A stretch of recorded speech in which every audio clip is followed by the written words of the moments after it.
This is Hot Mike. Hot Mike. On the networks of WDAY.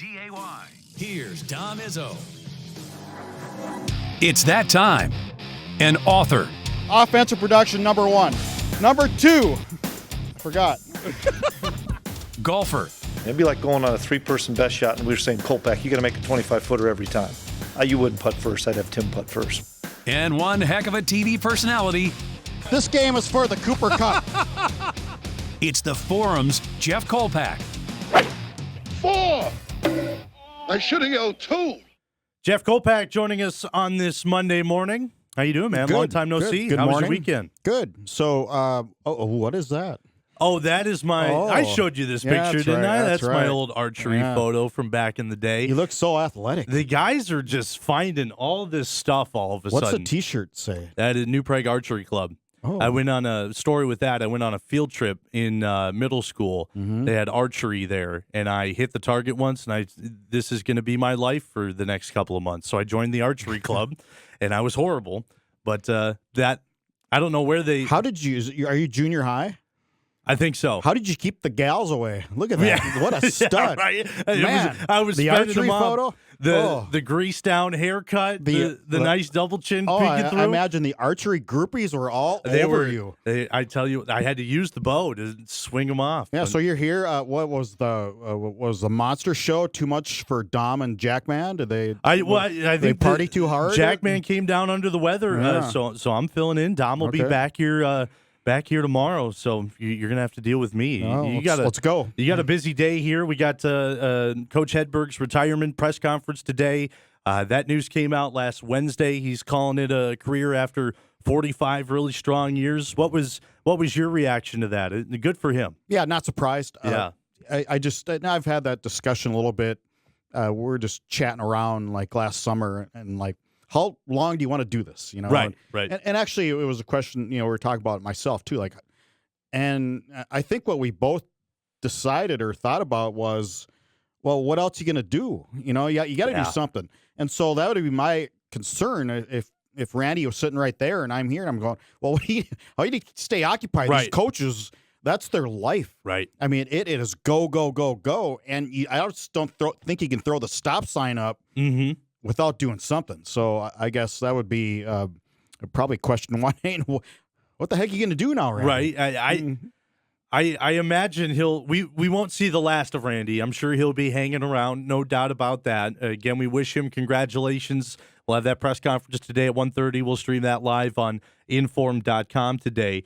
Do you have a good Randy story from your time covering Bison football with him that you can share? Yeah, just not really one story, I don't think, that stands out. It's just that, the guy, it comes from, I gave him a bad time about partial, Yeah. Ooh, partial, this Yep. and that, Yep. and so it's a lot of ribbing like that. But legendary high school athlete and NFL, obviously, cup of coffee, unfortunately, he was with the Tampa Bay expansion Buccaneers and got his butt whooped all over the place. He had no offensive line. I mean, say ready, set, hut, and the guys would be in his grill like every other snap. So, it's one of those figures that he's a top 50, certainly in public figures in North Dakota in the sports world, if not 25, if not top 10. Right. If not top 5, I don't know. Absolutely. I guess I haven't really thought to where to rank him. Absolutely. He was a joy. Again, this is my first year being around the team. He was a joy to work with, just a down-to-earth guy, and you touched on it there. But the shoes to fill now that he's gone. Obviously, he was a great quarterbacks coach, and he led some of the best Bison quarterbacks to come through the program. But what he did recruiting and the connections that he made around the state, that's something that's going to be hard to fill. Yeah, genuine guy, too. I mean, I think that resonates with North Dakotans and especially the kids in the rural communities that, he comes in and he's a genuine guy. I mean, that comes off right away. So that, to me, is 1A when you talk about recruiting in the state. You look at the quarterbacks that he's done. I know it's common knowledge. You have Carson in his last year, and then Easton, and then Trey, and now Cam Miller. And it's the one position with these guys. Like, let's just take Cam Miller, for instance. Yeah. He got better over time. Yes. He got better. It was one position group. He always got better. And that just doesn't happen by accident. Right. That happens that's coaching. Coaching, it puts players in position to improve and get better. And that was obvious with Cam. I would have been curious to see if Trey would have stayed. Yeah. Like how much better he could have gotten in college. And I think, it's too bad the pandemic happened because 2020 would have been an all-time great team. Trey would have been back for his second year. Instead, it gave all these NFL guys time to decipher film. They had nothing else to do. Right. And then all of a sudden they're looking at this redshirt freshman, Trey Lance, deemed him the next guy, and especially the 49ers. So in a perfect world, Trey would have been able to hang around for 2-3 years. And as they get more pictures, learn more at the line of scrimmage, learn more under Randy Hedberg. Right, absolutely. No doubt, Randy, what he's done for NDSU football, nothing short of amazing. Wish the best for him. Again, we'll have that retirement press conference coming up later on today at 1:30. Now, before the show, I saw the article that you put out. It's on inform.com right now, and I was reading that before the show. Give us a little bit of a rundown of what's going on here. University of Wisconsin cornerback is suing the NCAA. He's a transfer from Division II, Grand Valley State, pretty good program, and now he's saying, "I want those 2 years off. I want him gone." Is that what I'm getting? Well, he's I want to say he's coming off or the Vanderbilt quarterback Pavia. Yes, and he's saying, okay, if Pavia got an injunction that his 2 years in junior college don't count or constitute 1 year or whatever it was, I'm at Division II, and it's all about being prohibited. God, it's so comprehensive and difficult. But they're saying is because I was in JUCO, I was not afforded the right to make money off my name, image, likeness, NIL. Right. And so I think that was this cornerback. Was it Norqueen? How do you pronounce that? Whatever. Nazir. Yeah. Forqueen. Yeah, something like that. So anyway, I just know how to spell it. Yeah, that's all I needed to do. He didn't do much. It was I haven't heard from him. But he's saying, okay, I'm at Division II Grand Valley State. I was prohibited from benefiting off my name, image, likeness in Division II. Therefore, I think I should be granted more time in Division I. But then I don't think at some point, Sam, this has got to stop. I agree. I mean, totally agree. It's got to stop. And Matt Larson pointed out in my column that, well, here's the difference, is the National Junior College Athletic Association is not the same association as the NCAA. Right. Whereas a Division II, Division I, Division III, they're all under the same association. Right. So, I guess the point is, if this guy wins his injunction, the NCAA denied his appeal. If this guy wins the injunction, which is tomorrow, the hearing, Marcus Gully played 2 years of Division II football. Jackson Money played 3 years of Division II basketball. Yeah. It could change a lot of things. I know. Marcus Gully's the only one on the NDSU roster that transferred up a level. I'd be curious if this does all pass down the road, hypothetical, if he does decide, hey, maybe I want to come back. But you do bring up a good point with, that would change things for basketball and guys like Jackson Money. It sounds crazy because we're going to get 30-year-olds playing college athletics here pretty soon. The NCAA is losing lawsuits left and right. Yeah, it's they've been sued more than I can count. Right? They've been getting beat. Yeah. Which is surprising from the NCAA. You didn't think that would happen. Yeah, you think back to the old days when they had carte blanche. Those lawyers were winning everything. Now they're losing everything. Right. I'm curious to how this happens. Works out tomorrow. It's up to a judge, I guess, and to say, well, they haven't been losing, these players.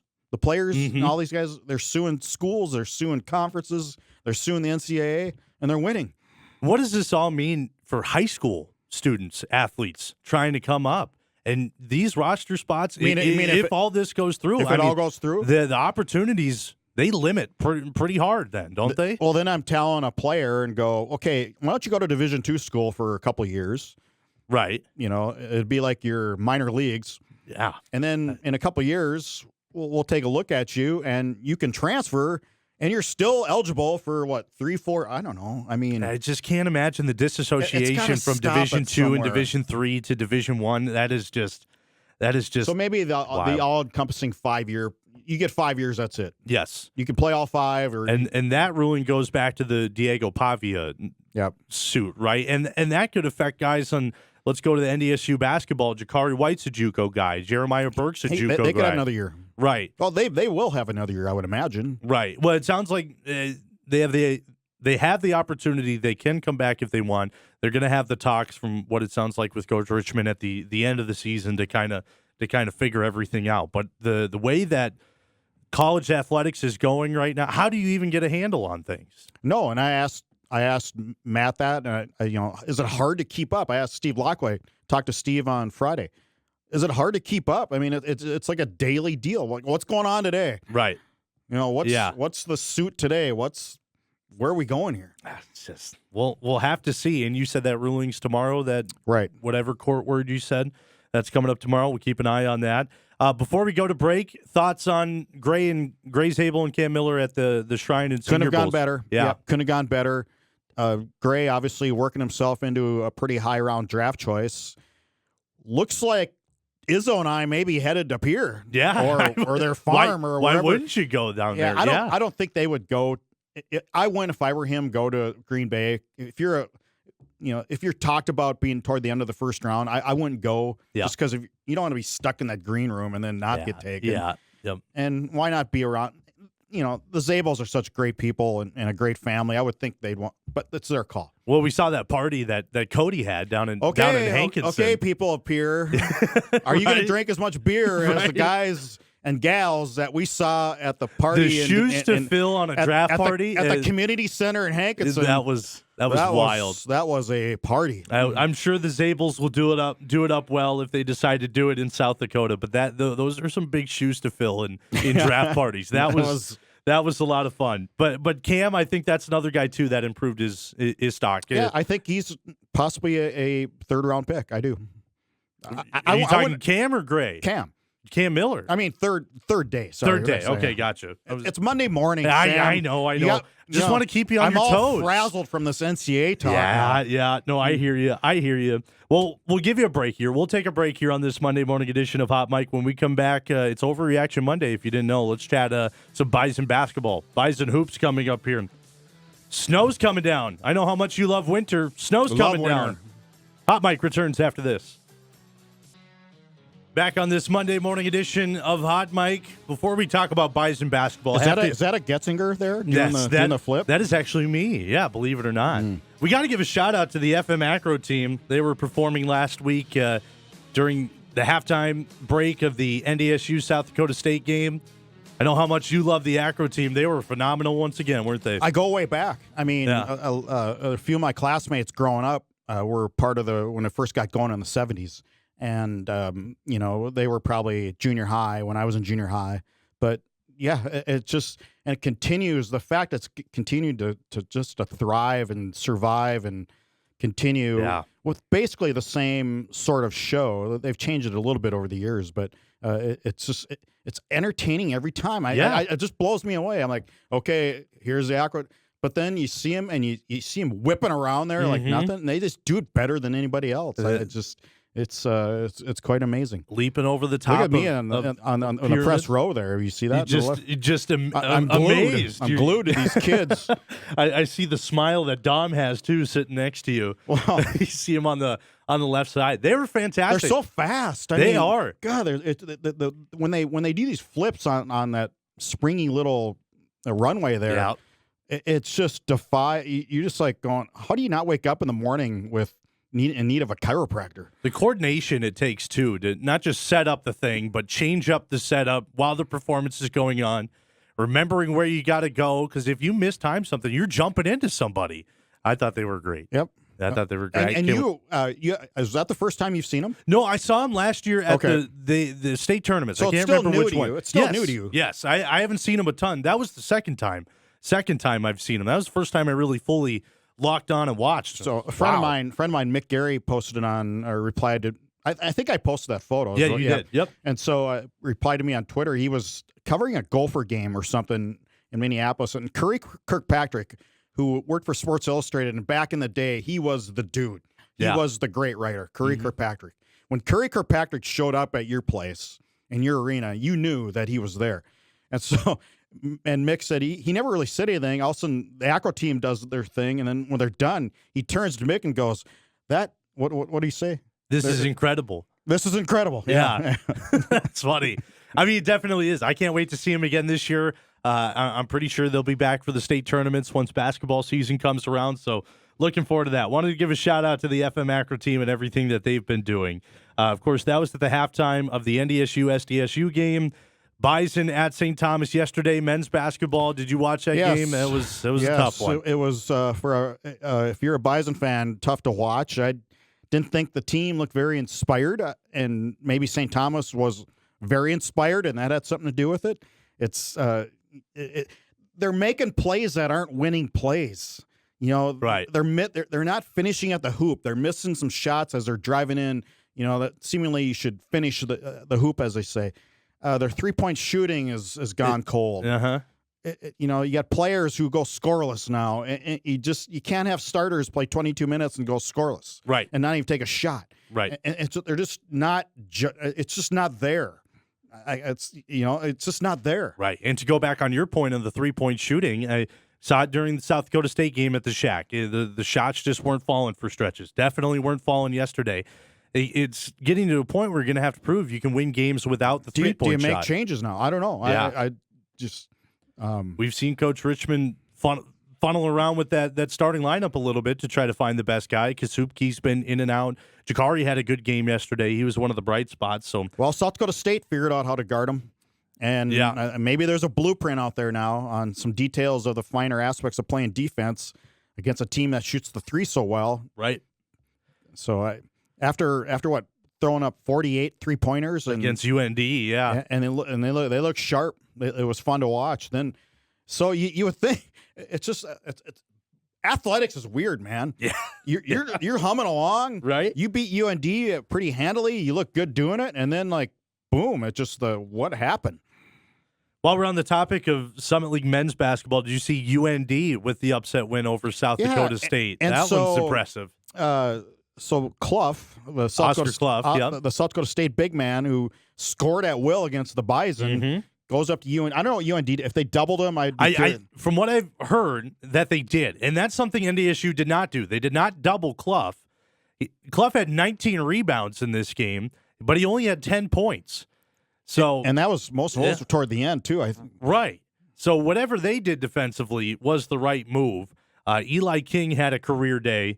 He finished with 24, I believe, in the win. And, career high 24 points. All 5 starters had double-digit points for UND. And whatever they did defensively to stop Oscar Clough, that was the right way to do it. Well, I would guess that every other Summit team now, here on out, or maybe they have before, will be doubling the big 6'11" man. Yeah. Who, by the way, he'll have another year.